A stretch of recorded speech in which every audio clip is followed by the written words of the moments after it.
Hello everyone and welcome. Great that you could be here today with me on Storytime 365. My name is Barbara, and in keeping with the upcoming Chinese New Year, today I have a story called The Magic Paintbrush. Here's an interesting fact about Chinese brush painting. Did you know that this art form dates back as far as 4000 BC? And did you know that it uses simple strokes of a paintbrush to capture a single object or an entire scene? Today's book has been written by Julia Donaldson with illustrations by Joel Stewart.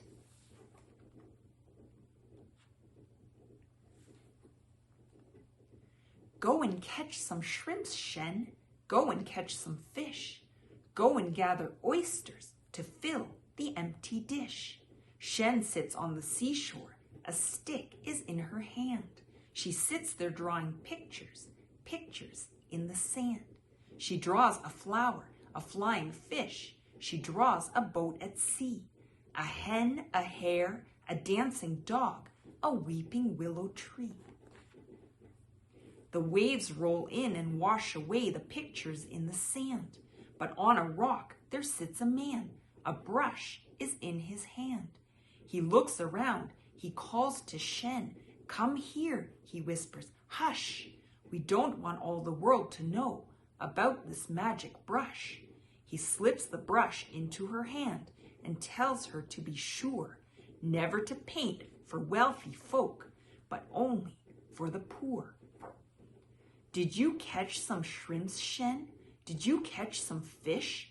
Did you gather oysters to fill the empty dish?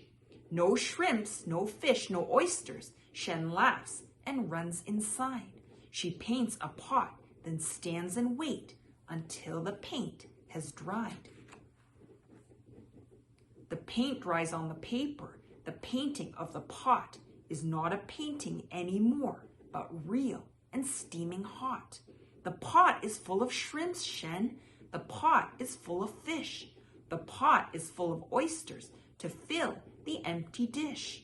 The village people hear the news. Into the house they crush.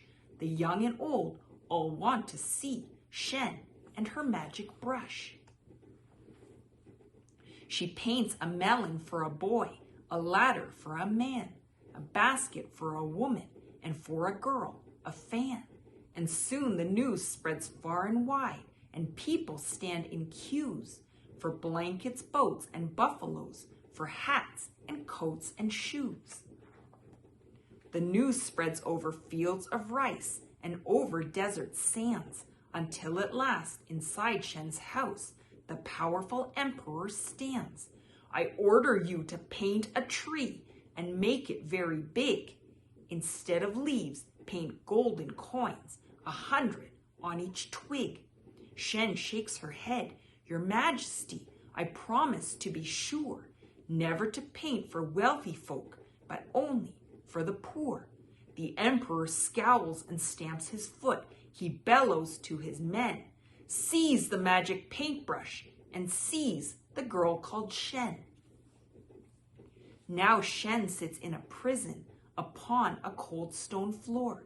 She waits there till the emperor opens the prison door. He holds the magic paintbrush. He orders, paint that tree. Paint me my tree of golden coins, and then you shall go free. Shen takes the brush and bowing low says, Gracious Majesty, come back here in the morning and you shall have your tree. That night the emperor lies in bed and dreams about his tree, while Shen is busy painting a horse and then a key. The key turns in the prison door, and Shen stands free outside. She climbs onto the horse's back and swiftly starts to ride. Where are my coins? The emperor shouts. Where is my golden tree? Where is the magic brush? He cries. Who let the girl go free? He climbs onto his fastest horse and rides with all his men. Over the fields and desert sands, they gallop after Shen. It's Shen! It's Shen! She's back again! The neighbors gather round, but Shen is painting silently while distant hoofbeats sound. She paints a mighty river, a river deep and wide. The emperor and all his men stop on the other side. The emperor scowls and stamps his foot. He shakes his fist at Shen. I'll swim across your river, and so will all my men.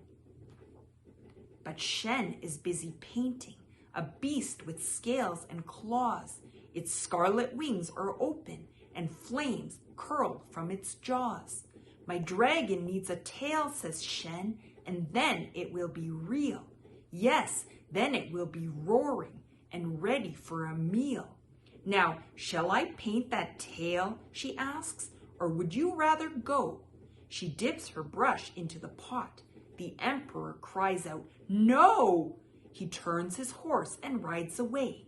Away ride all his men. Shen takes the magic paintbrush and starts to paint again. She paints a mound of golden rice and cakes like little moons, and drums and flutes till all the streets ring out with merry tunes. The sun goes down, the moon comes out and shines as bright as day, while Shen and all the villagers dance the night away. Thank you for joining me for today's story. I hope you enjoyed it. If you'd like your own copy, please see below in the description for the link.